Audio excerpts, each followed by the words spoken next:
Hey guys, and welcome back to another YouTube video. In this video we're going through the Essendon vs Gold Coast game, in which Gold Coast came from the absolute, well, it wasn't really the clouds, but they did not deserve to win this game at with how it was going in the last quarter, with Essendon kicking, I believe, 1-9, but I mean, bad scoring is bad footy in the end, bad kicking is bad footy. And in the end, it was 26 shots to 22, and Gold Coast came out 1-point winners after the siren from a Mac Andrew goal, which was in the last 3 or 4 years. Only Essendon have ended up losing after the siren, and they've done it 3 times now. So let's just jump into this recap here. Zach Merritt, 134. He's just been enormous this year on whole. 34, 38, 24, 38. He's been huge and ended up with 22, 10, 8 and 5. He's doing a lot of non-disposal work, but as well as getting those disposals high and the good conversion rate of kicks, the good kick to handball rate as well. Ended up with 86 points from disposals, and then make that 48 non-disposal points. That would be 48 non-disposal points. Nick Martin, I said this one would occur, and the numbers didn't lie again. And it seems like as well with Nick Martin that I don't know what's going to go with the news with Dyson Heppell, whether it's immediate or season end. Because if it's immediate, then I do like the odds of Nick Martin sort of did he even play this week, Heppell? Don't even think he did. So that just takes that point out of the question now that he wasn't in the side. But I mean, there's one less Essendon halfback that they have there at the club. And I do really like the look of, where is he, Roberts? I think he was on the wing a little bit more. I just really like Martin at the moment. In the next couple of matchups, I think even the Sydney matchup, I'll have to look at it again, but I even think there, the transition points could be really good. I just need to check with regards to their last week their win against Collingwood, and how that tracks transition points wise, because, I would expect he could also cop a tag as well, so you may want to jump out of that just because of the tag risk to Martin. So we'll see how that goes, but he did play Sydney earlier for a 103, so we'll see how he goes. Redmond, he just had a really good first 3 quarters and then did nothing in the last. Parrish, 48 to 28-20, a 98 from him, and he's just an interesting one that I think will have not much fancy relevance, just because I don't... he's averaging, 89, probably 90 odd now. And I just don't think he can take that next step up, because they've got a new, fresh midfield. And I think the midfield that's going to bring them forward is Merritt, Caldwell, Durham. And then you've also even got, so you got Durham, Parrish, Merritt. You've also got Caldwell in there.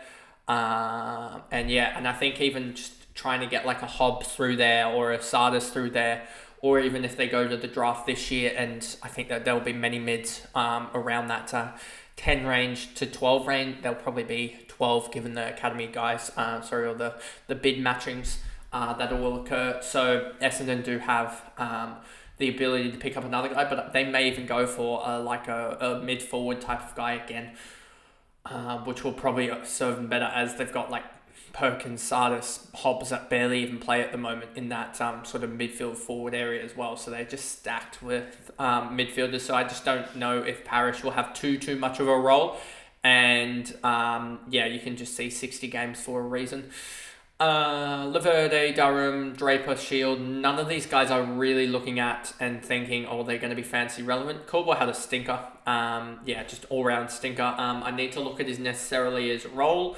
But he dropped a 116 last week. They play Sydney this week. He dropped a 64 against the Swans, so it could be interesting. I just need to look at his role, his CBAs and stuff like that, and just see if he was dropping out of the CBA mix or whatever. Let me actually just double check that now, because that could be crucial. If he drops out of the CBA mix, then at 900 odd K or whatever he's at, it could be quite an interesting one to potentially load off of. We'll just have to look at that. Caldwell, 1 second here. Let me just go down here. He had 14 CBAs, so I don't think it was role related. I just think he had a stinker in general. And I think he bounces back, to be honest, against the Swans. I think he probably goes on to Heaney or Warner, as he's sort of been one of their taggers. or run by roles, and I think that could help him generate some points if he's near one of those two. And then no one else here down here. Hobbs is an interesting one for next year, given that he's played, what's he at now? 1, 2, 3, 4, 5, 6, 7, 8, 9, 10 games so far. So he was 9 at 54, and then that would be 9 times 54 plus 24. He's priced at 51 at the moment. That doesn't really help at all. The minus 30 that he would have had from his average, minus 30 points from that average there from 54 to a score of 24, helping decrease it by 3. So do I think he's going to have any fantasy relevance? No. And yeah, let's move on to the likes of Gold Coast. Matty Rowell, he started to turn his form around. 3 good weeks now, 91, 117, 120. Just getting a lot more of the footy. 32 touches, 4 marks, 7 tackles, doing his job. Simple as that. Closey, and he had a really good first half of 60 on 23, 8 and 3. So he did pretty well, but he's just not going to be fancy relevance. His fancy relevance came when he started off really strong with a 95, 94, 73, and then he basically lost it. As you can see here, he's really started, and this is just the verse. How a winger goes. They can just have stinkers. Like we saw, Jeremy Sharps had a 14 game, couple of 30 games, but he's also had a couple of 120s. So that's just how a winger sort of goes. Anderson, 94, just hasn't really even gotten into it too much. And for a guy that I thought would really have a positive run home, he's really started to flatten a little bit. Wits, 89. Flanders, 82 as well. Another guy, he's had a couple of stinkers these last couple of weeks, so I expect him to bounce back soon. I don't know who exactly they play, but I expect him to be able to bounce back. Mac Andrew was immense. Weller, Collins, Powell, Buderick, Yulin, King, Long. No one else here really that I'm looking at and going, I'm intrigued by this at all. Sexton has lost all his availability just because he's now playing up forward. Or I should say fantasy relevance in general, and no one else here really down the bottom that I'm looking at and thinking they're going to be relevant next year. I mean, Jake Rogers could be an interesting one given that he's played 1, 2, 3, 4, 5, 6. This will be his 7th game, and he dropped so 6 times 36 is 216 plus a 40. Was it 44? So that is 260. Divide that by 7, and you get 37.1. And then you times that by, so he's currently on 7 games. I expect him to get to 9 games. Say he holds that average. That'll be a 3% discount, which will get him back down to 36.02. So basically 36 average.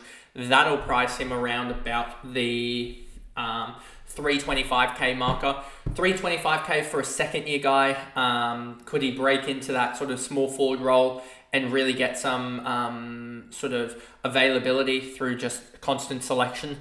That could be an interesting one as I believe he'll have forward status. I'm not 100% sure, but him having forward status maybe as a sort of F6 in if all hell breaks loose could be an interesting one as a second year player, because we look at guys like Harley Reid, and I think Sexton might have even come in around that price to start the year. You look at those guys around that price range, and you're just trying to find someone that could potentially get 20, 30 points, and then you can quickly flip them onto someone like even looking quickly to flip them onto a mid-price or something like that.